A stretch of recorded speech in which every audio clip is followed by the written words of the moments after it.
Welcome everybody to the first ever virtual Fort Worth Fearless Caregiver Conference. And I'm thrilled that you're here to join us. My name is Gary Barg and I am a caregiver. I'm also author of the books, The Fearless Caregiver, Caregiving Ties That Bind, and our new book about caregiving during and after COVID, You Are Not Alone. Very quickly, I wanted to explain the new book is based on the lessons that we've learned from family caregivers at 287 in-person Fearless Caregiver conferences from '98 till when everything stopped about a year ago. And what's fun about that is whenever we have an event in person or virtual, and caregivers are equal members of the team, are what we call CEOs of Caring for a Loved One, Inc. And you send in, now you obviously through the Q&A, but even in person, raise your hand and answer questions, ask questions. The wisdom, the advice, the support, every single one of our panels will tell you the best advice and support and wisdom and advice you're going to find is very much from your fellow caregivers. So don't hesitate to ask that question you have in your back of your mind. You thought, oh, that's kind of silly. I don't want to ask that. People think I'm silly. There's no such thing as a stupid, awkward, or inappropriate question or answer from a family caregiver. As always, as in the in-person events and the virtual events, we look forward to a great day of interaction, support, and camaraderie between caregivers and panelists. One difference I have to admit is that the hugs aren't as good at the virtual events. So we'll get back to in-person events and have some real hugging and some real good food. We've learned over the years that a caregiver can be heard in today's healthcare system and can be respected and can be listened to. But we found three common traits around the caregivers who are being equal members of the care team, who are being heard and listened to and respected. First, you have to believe you can make a difference. Without that, we got nothing. You have to realize that the professionals, especially the professionals that you'll meet today, are looking for your advice, your support, looking for your tips. You're with your loved one 36 hours a day. They might see them, for a few minutes a month. They need your support. They need to know what you're feeling, what your gut instinct is telling you. Second, you see your role as your loved one's care, and your loved one's care as being just as any other member of your loved one's professional care team. And I say other member because you are probably, as far as I'm concerned, one of the single most important members of that team. And third, you ask questions. You ask lots and lots of questions. You research and you don't take an easy no from anyone. You become fearless caregivers. And now it is my distinct and profound privilege to introduce you to Dr. Janice Knable from the University of North Texas Health Science Center at Fort Worth, Regents Professor, Interim Chair, Department of Internal Medicine and Geriatrics, Interim Chair, Medical Officer, HSC, Clinical Practice, DSWOP, Endowed Chair in Clinical Geriatrics. So a lot of chairs. But honestly, this is one of the most giving and loving and talented professional caregiver you'll find, Dr. Knable. Good morning, everyone, and thank you so much, Gary, for participating today and bringing our community here in North Texas, the Fearless Caregiver program virtually. We're so appreciative, and I really want to thank the sponsors of this program, the Heath Foundation, the James L. West Center for Dementia Care, where I'm actually one of the co-medical directors and been there for almost 30 years, and the wonderful work they do in our community, and the Pathway Hospice, certainly very important organizations within our community that help support older adults and also their caregivers. And this conference this year is really in honor of Older Americans Month. May every year is nationally, and then we also received a proclamation locally from our Tarrant County Commissioners Court that May is Older Americans Month. And the theme this year is Communities of Strength. and very appropriate because older adults have built resilience and strength over their lives through successes, failures, joys, and difficulties. I would say so has their caregivers. Many of you have experienced that same type of situation in your lives being a caregiver, and no more than this last year during the COVID pandemic, where older adults were disproportionately affected and had the predominance of those deaths from COVID. So I think this conference is so timely and so appreciative of the work that Gary's doing to support all of you as such a critical member of the team, to really help your loved ones that you're caring for. A special thanks goes out to Jane Oderberg, who really helped organize this and connected us with Gary. We're very appreciative. And I'm also extremely appreciative for all the panelists today that are taking a Saturday. These are very busy folks, but they felt this was so critical and so important to really try to get this message out and be available to all of you for any questions that you have. All of us have that opportunity to become a caregiver. I actually am one myself for my parents, and today is my dad's 90th birthday. So I'm probably a little wired from some cake we just had at his retirement community. And I was also a caregiver for my mother who had Alzheimer's disease and actually died in December from COVID, pneumonia. So we're all in that role, and we all need help, and we all need to support each other. So thank you so much for attending today. Thank you to the team and Gary for bringing this to us, and really enjoy the next several hours. I think you'll find it extremely informative. Now it is my distinct pleasure to introduce you to our first panel of experts. And this is one for the books. This is great. We have a leading attorney, a doctor, and a social worker. So I am pretty sure you're going to have a ton of questions for this panel. Let's just start with Dr. Ross and go from there. Thank you. I'm Sarah Ross. I'm a geriatrician in Fort Worth, Texas at the University of North Texas Health Science Center. And our goal is both to take care of older adults and their caregivers, as well as to teach the next generation of physicians and medical professionals about those principles of good care for older adults. And so I'm involved both in taking care of folks in the office and in the nursing facility and in medical education. And I guess the other question Gary asked us to say or answer as part of our introduction is how we might want to support caregivers. And I guess my answer to that is that I, as a primary care provider, want to be available to caregivers to answer questions and to be able to make sure that medical issues are addressed appropriately, that indications for medications are understood, and really just to keep that communication open, like Gary was saying, with that caregiver as part of that medical team. Thank you. Emily. Hi, everyone. My name is Emily Clark. I'm a clinical social worker at UNT Health Science Center. I work with neuropsychologists to help caregivers and family members determine best course of action for a person who has been diagnosed with a dementia or an Alzheimer's type disease. We have multiple social workers in our department and at the university itself. We train other social workers in how to best provide services and resources to family members and caregivers. And we also provide individual, family, and group therapy for families and caregivers.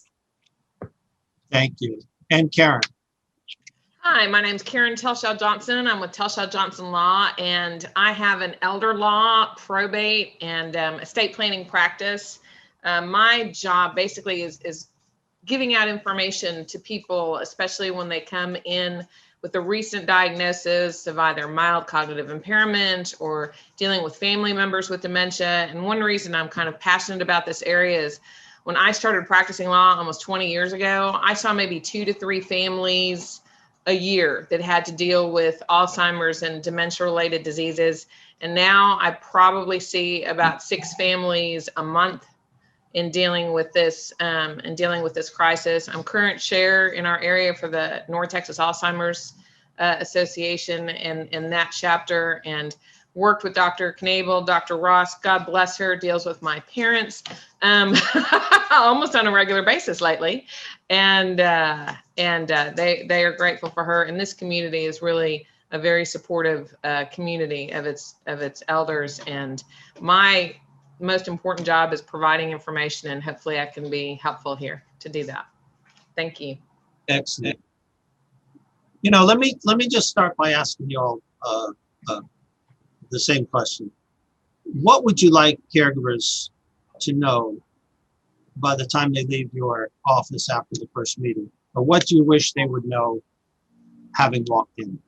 What kind of partnership are you looking for from the family caregiver? For me, the most important thing for them to know is when legal decisions need to be made and what devices they need to have legal authority to do that, right? And so a medical power of attorney isn't just effective because somebody says, nah, you know, mom, you know, she really doesn't know too much of anything, so I'm going to be making all of her medical decisions. Well, no, that's not how that works, right? Same with the financial power of attorney. So I've heard people walk in with the guardianship for self document and say, oh, I have guardianship over mom. And I'm like, where's the court order on that? So I think for families, it's important to understand what these very important documents do, what they do not do, when they are effective. And so families really need to understand that when you have documents in place, we can avoid a lot of court proceedings, and that it's important to have them done early. Having been involved with something like that for my mom's best friend after her husband died, I agree with you 1,000%. You know, the preparedness saves you a lot of grief on the back end. Yeah, I'm sorry you went through that, but you're right. Absolutely right. That's my dog. Sorry about that. Oh, no, don't never be sorry about a dog. He has something to add to the picture, so I'm listening. Dr. Ross. Sure. I guess I would say that no question's a bad question, you know, that and no concern is invalid. You know, I as you were already mentioning, caregivers, family members are the ones with my patient more often, way more often than I am. And so I think that physicians in general, you know, probably need to do a better job of making sure that we're taking that information into full account and trying to make sure that we're, I guess, asking the right questions and eliciting the information that we need. But I guess the message that I would want to communicate is that asking questions is very important, and providing that information is invaluable for, in particular, for care of individuals who have cognitive impairment. The communication between the different doctors' disciplines, that's really important for a family caregiver, that the primary is talking to the oncologist, is talking to the cardiologist. Can a caregiver help with that communication? Definitely.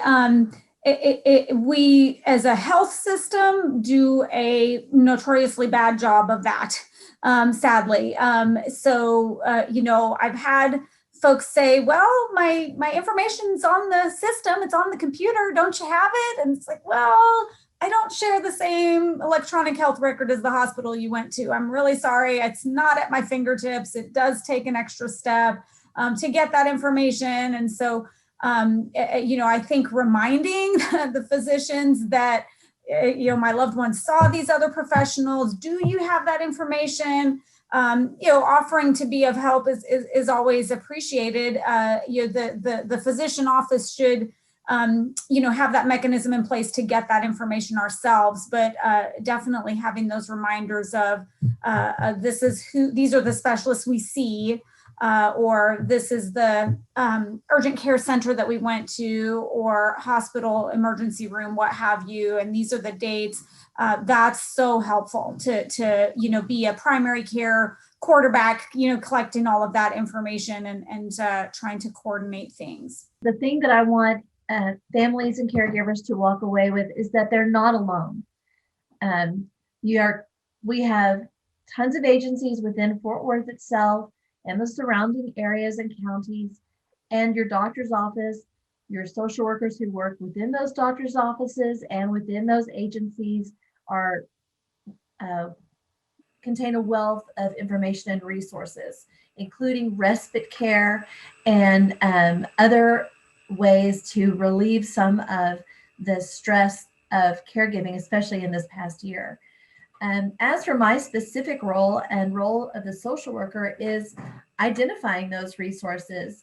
If anyone has ever tried before to Google caregiver help, you come up with hundreds of thousands of websites and information, and not all of it may be helpful or correct. And so reaching out to your social worker can really help narrow down and find the right resource that's for you. And the bonus is they've already done all that research for you. So they can easily reach right over into their drawer of resources or the shelf where they keep everything and find just the right thing for you. And we can also provide therapy. We can provide home visits. Some of our social workers at the university go to nursing facilities, go to assisted livings, and do home visits for our patients in order to help provide them with the care they need, even if they're homebound. And so I sometimes just say a social worker is a person of many hats. We're not medical professionals. We can't prescribe anything or write prescriptions, but we can help in mental health and help with community resources.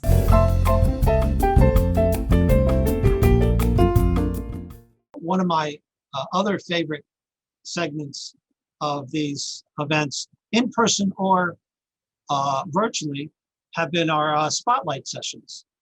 This is, and so we'll have two of them. And the first one is with our dear friend, Cathy Brown, who spent 25 years in nonprofit leadership and in faith-partnered settings, worked on major community projects for the Arts Council of Fort Worth, TCU Bright Divinity School, and James L. West Center for Dementia Care, serves on the boards of nonprofit. She's busy, okay? She's busy. She's very busy. Serves on the board of nonprofit organizations in Dallas, Fort Worth, and is recently been honored by the Girl Scouts of Texas, Oklahoma Plains, and a Woman of Distinction Award, and by Leading Age Texas as a recipient of their statewide Public Trust Award. And I want you to tell us where you're just coming from. But Cathy's passion for the nonprofit sector and her focus on building public trust is based on her focus of leaning into her calling to advocate, my favorite word, and support sectors, organizations, and constituents and caregivers in need. And thank you for joining us from some undisclosed location. It is my pleasure. I am also a Cub Scout leader. And so I am coming to you from a park where we just finished our last certification for our Way Below. So being a caregiver in any number of dimensions pulls you in different situations. And so that's where I am today. But I do represent the James L. West Center for Dementia Care. Dr. Knable has been with the organization since we opened and served on the task force as well. And at our founding, we were one of 3 organizations of our type in the nation focused on Alzheimer's disease. And so James L. West is located in Fort Worth. It is an Alzheimer's certified nursing center and is the only nonprofit Alzheimer's certified nursing center in our community. One of our contributions is 10 years of caregiver education offered free of charge to the community with an economic impact of over $1 million every year. And that program is charitably underwritten and offers hundreds of hours of instruction to caregivers. And so I'll turn it over to our tech team to share a video about James L. West to give you a more complete view. This is our 25th anniversary video, which was shown about 3 years ago. And as we look forward, we also think about giving back. And at the end of our video, I will tell you a little bit about our gift that we gave to the community 25 years ago, which is a James L. West Center. And our gift in celebration of our anniversary at the time was an online education portal called JamesLWestLearn.org. And that is available internationally 24 hours a day and has a caregiver education library. So we'll go ahead and launch our video.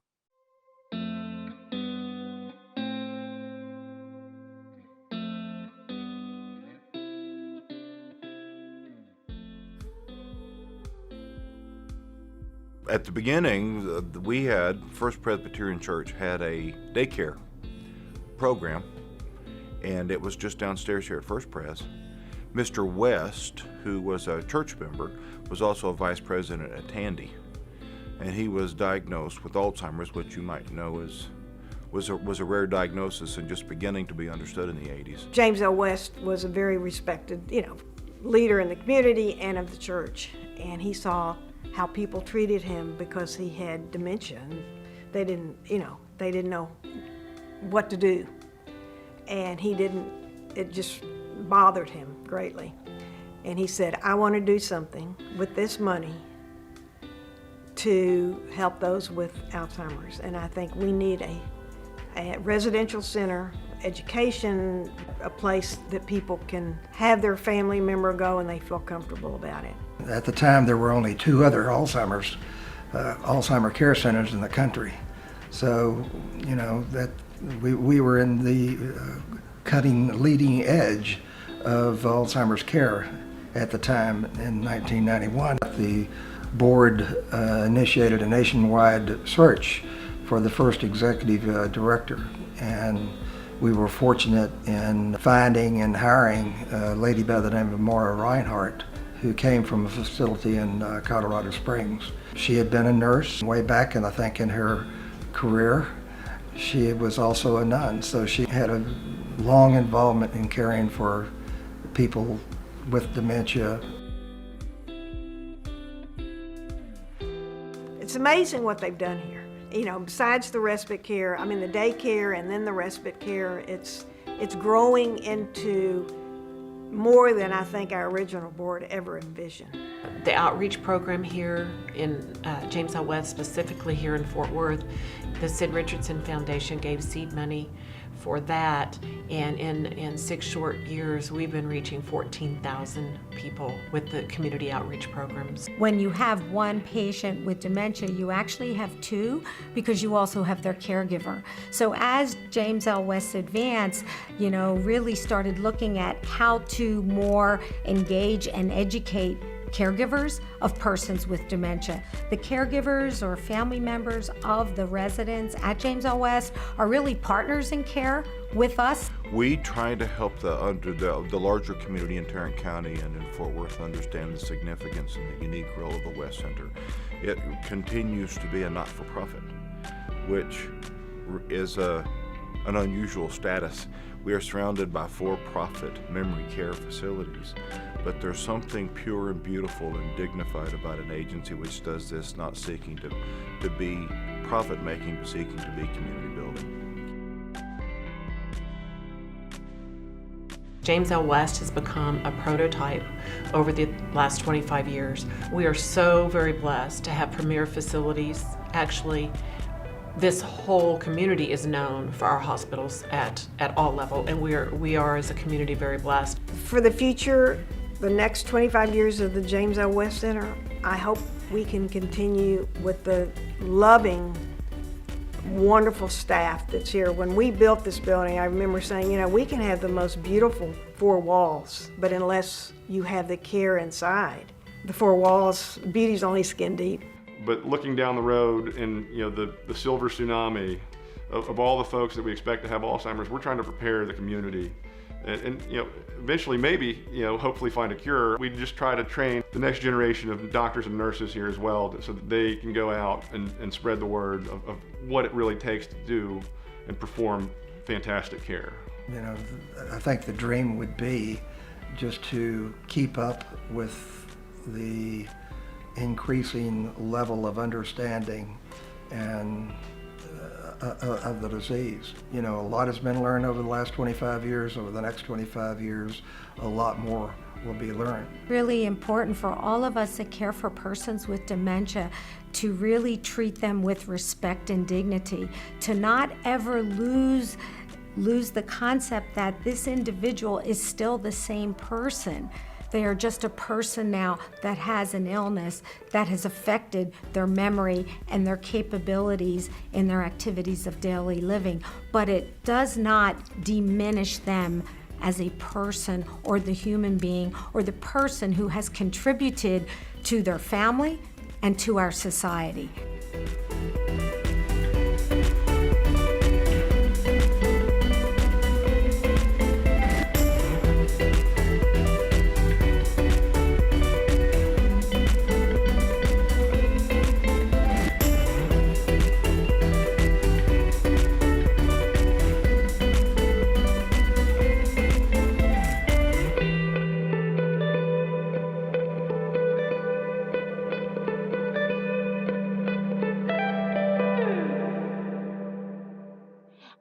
I was mentioning that I'd love to jump off the West Center's core values that were summarized at the end of the video: passion, integrity, excellence, respect, and support. And those are the foundational elements of everything that the West Center provides and the services offered. So James L. West is a three-legged stool of an organization. We provide residential care for 100 residents in 5 unique residences, formatted for 5 different stages of the disease process. So we truly can be experts to caregivers and medical professionals. We have a senior adult day program that predates our center, having opened in 1986 as an outreach program of First Presbyterian Church. And we are a faith-inspired organization, but not governed by the church. Our day program was closed at the height of COVID as we use it for our quarantine, and we're looking forward to opening in the community in a standalone location. And then I touched upon our education program that does provide hundreds of hours of education free of charge to caregivers, and would love to send information about jameslwestlearn.org to everybody, because it offers support groups that are offered free of charge as well as classes. And so we look forward to contributing to the community for the next 30 years. The next spotlight is talking about something which I had said earlier is one of the most important concepts that caregivers need to know about before they need it, if it's necessary at all.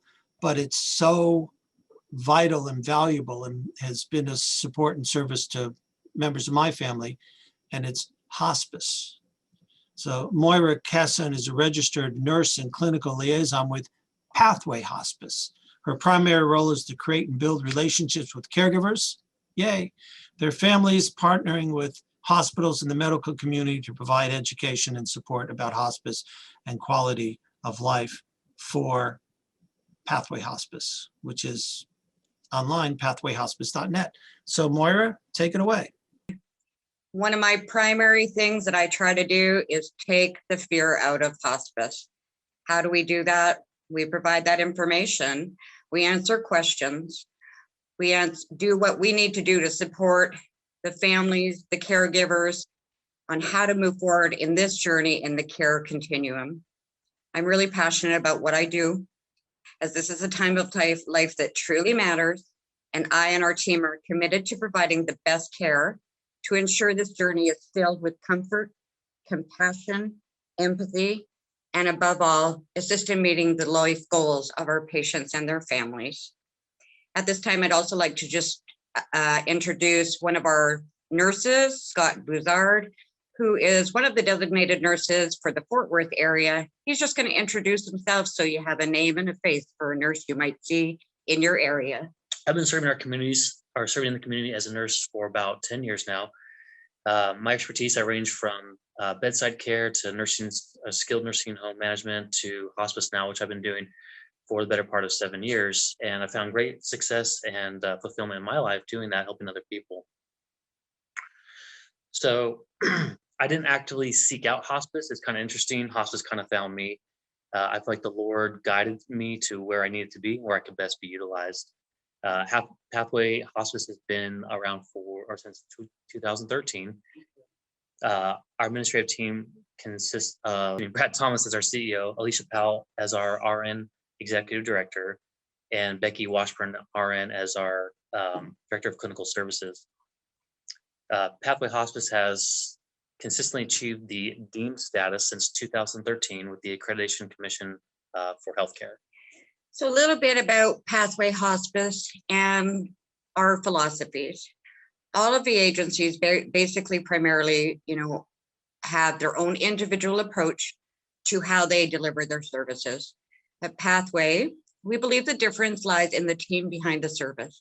The highest quality hospice care can only be achieved through the cultivation of the highest quality team, which in turn provides a benchmark of excellence for the care that we deliver to our patients at this pivotal time in their life. We do provide 24 on-call services, rapid response team, respite, continuous care as eligible, bereavement support, and charity hospices as able. We are constantly exploring the needs of our diverse community, and a few of the initiatives that we've taken are our palliative bridging program, which works in conjunction with the current care providers, Spanish, LGBT, and our Jewish cultural liaisons to provide individual culturally sensitive care. A unique opportunity that we have in response to the rising need for specialized care in the neurologically compromised patient is what we call the virtual dementia tour. This is an empathy-based training for staff and the community, as well as families of dementia patients. This is a highly impactful, interactive experience which provides a glimpse into the world of a patient in the middle stages of dementia. So how can hospice benefit you as a caregiver? When given a choice, most patients do choose to spend their remaining time in their own home, surrounded by loved ones, rather than in a hospital. Pathway Hospice provides the palliative care and symptom management necessary to make that possible. Our goal is simple: to give patients the best possible care to ensure the absolute highest quality of life. A couple of statements I'd like to share from one of our physicians in the Dallas area, Dr. Tamara McGregor. She's a family physician with over 30 years experience specializing in hospice and palliative care. As she says, palliative care and hospice care stress the improvement of quality of life and the ultimate respect for the patient's wishes and those of their loved ones, as articulated clearly before a crisis occurs. The encouragement of better care for patients with serious illness is stressed in both palliative care and hospice, with a clear mandate to provide comfort, guidance as possible in often very difficult circumstances. Hospice and palliative care are about the hope for a better today, one that is comfortable and that emphasizes what the patient feels is most important during their time on earth, be it longer or shorter. Several factors, including underlying conditions, are what is deemed appropriate for eligible for hospice. With the experience of a knowledgeable physician, the patient has a life expectancy of typical progression of about 6 months or less, but this is a guideline. We continue to provide hospice throughout the progression. When we meet, this is the story of your loved one. You know them day in, day out. What were they like a year ago, 6 months ago? The information you provide is invaluable, depicting where they are today, their clinical history, personal journey, and equally yours as well. Tell us your story, your challenges, you and your loved one's goals. You as a caregiver will remain their advocate, caregiver, their partner. Hospice is there to provide education, support, guidance, medications related to comfort and quality of life, personal care supplies, and equipment to assist in caring for your loved one at home, or where they call home. It might be a nursing facility. The hospice team that will join you and surround your family will be a physician, a designated hospice physician who participates in care coordination. A nursing case manager will meet with you at least once a week based upon their assessment and symptoms, adjust their visits accordingly to meet the needs of you and your loved one. Nursing aides are individualized how frequently they come.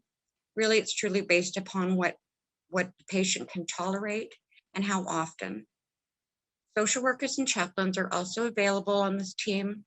They usually provide an initial assessment to determine the needs, and their visits will be based to meet those goals.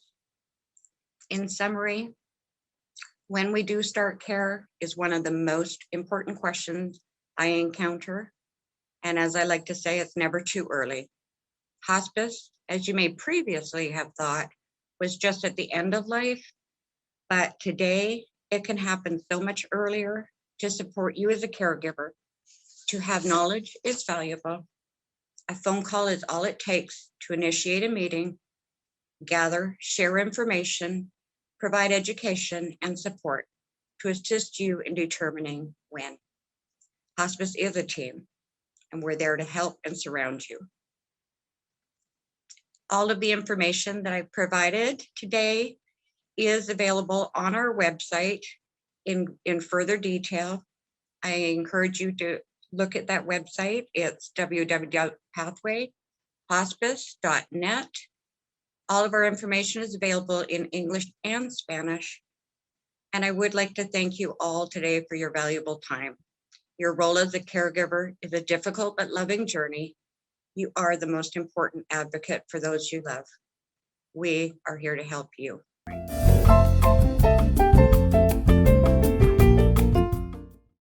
Without further ado, I would like to ask my second panel to, again, not second in our heart, just second chronologically, to sign in, please. That's Audrey, Beth, Kathy, Gail. Good afternoon, everyone. It's a delight to be here. There you are. There you are. Audrey, Beth, Kathy, Knable. Okay. So what I'm going to do is what I did with the first panel, not first as in better, just first as in chronological. Although you have a high bar because that was an amazing panel. I know you guys were here and you saw it. It was terrific. If you could just introduce yourself, who you are, what you want caregivers to learn, and who you're with. And for the heck of it, I'll start with Gail. Good afternoon, everyone. It's such a delight to be here. I am the Executive Director for Dementia Friendly Fort Worth, and we provide educational services for family caregivers and professionals. And during the pandemic, we developed a brand new program. It is an online activities program for persons with dementia and their care partners. And as I was listening to the other panel, they talked about the opportunities for Zoom to give caregivers resources they never had before. And this activities program has become that for the families that have connected with us. It is a part of their day, 5 days a week. And they feel like the others in the group are close friends, almost like family, because they check on each other. They're concerned when someone is missing, concerned if we don't know what's going on with them. And they've had such a great time. And what we really want people to know is that people with dementia still have value to contribute to conversation, to life, and still do some wonderful things. And it's also a benefit for the caregiver just to see that there are other people struggling with the same thing, but also to see their person that they love and care about to have a good time, to smile, to laugh, to talk to somebody besides just them. And so it's really become one of the favorite things that we get to do.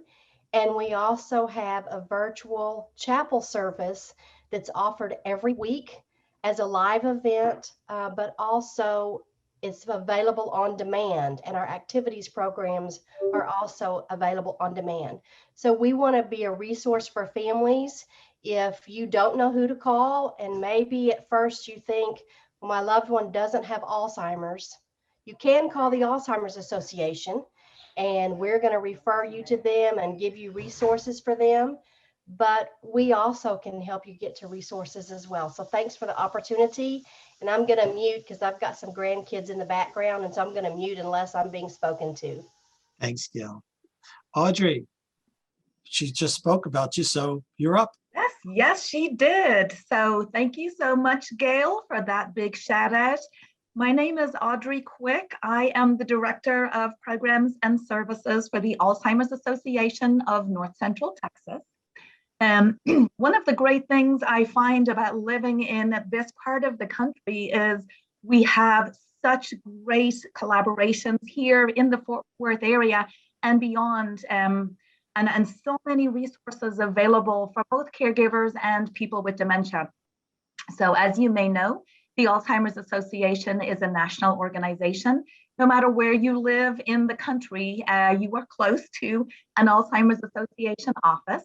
What my team does is we provide programs and services throughout 40 counties of North Central Texas, including Fort Worth and Tarrant County. We have support groups, education, both for caregivers, for people who have just been diagnosed with dementia, and also for the general public, because it's so important that those families who are not yet affected by dementia learn a little bit more about this disease and how to be a bit proactive. So yeah, delighted to be here, Gary. Thank you very much. Yay.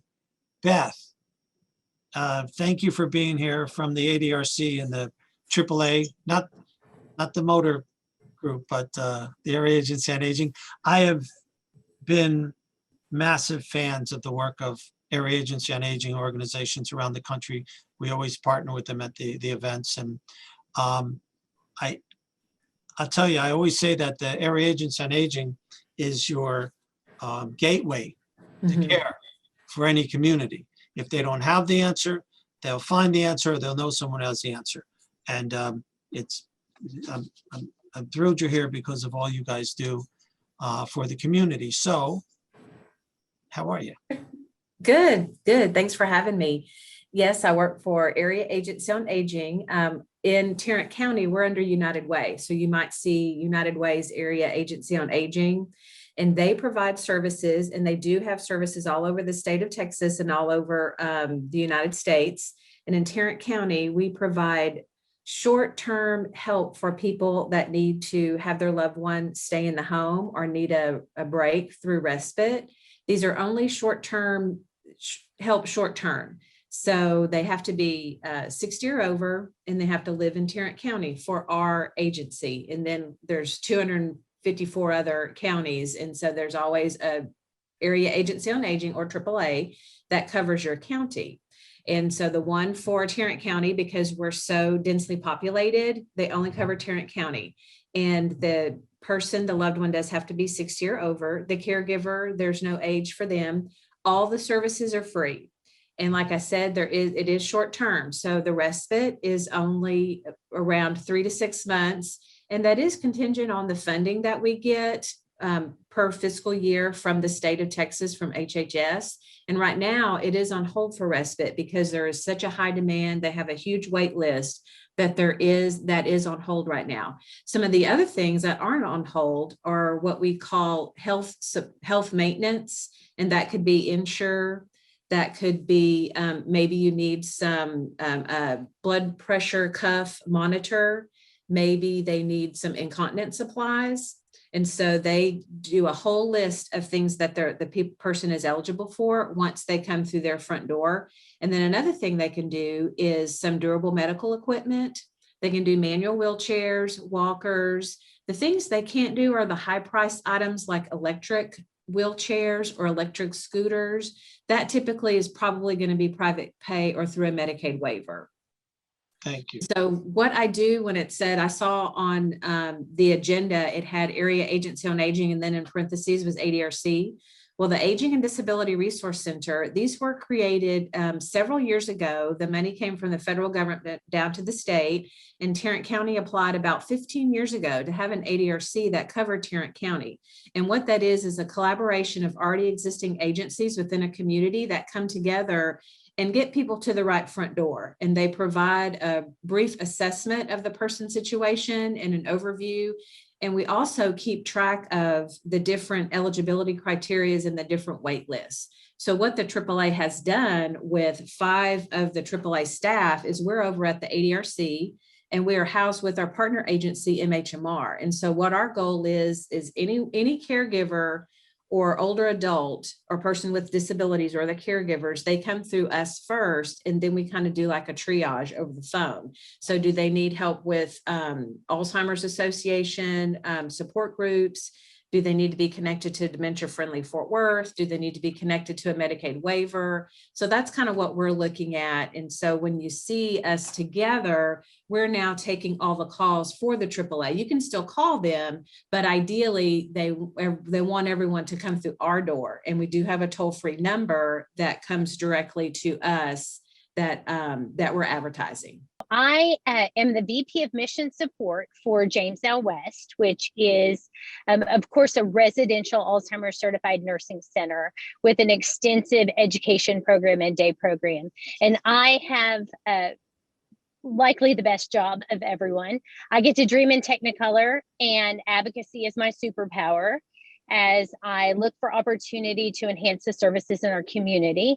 And so I work very closely with everyone on this call to find ways to strengthen the fabric of our community as it relates to translating the care that we provide into essential tools for caregivers and education programs for healthcare professionals as well. I am the VP of Mission Support for James L. West, which is, of course, a residential Alzheimer's certified nursing center with an extensive education program and day program. And I have likely the best job of everyone. I get to dream in Technicolor, and advocacy is my superpower as I look for opportunity to enhance the services in our community. And so I work very closely with everyone on this call to find ways to strengthen the fabric of our community as it relates to translating the care that we provide into essential tools for caregivers and education programs for healthcare professionals as well. Thank you. You know, one of the things that I've noticed, and I love this when I see this with the panel, is that you all partner with each other. You all refer to each other. And you even just did it in your own introductions. And I think that makes a really great community.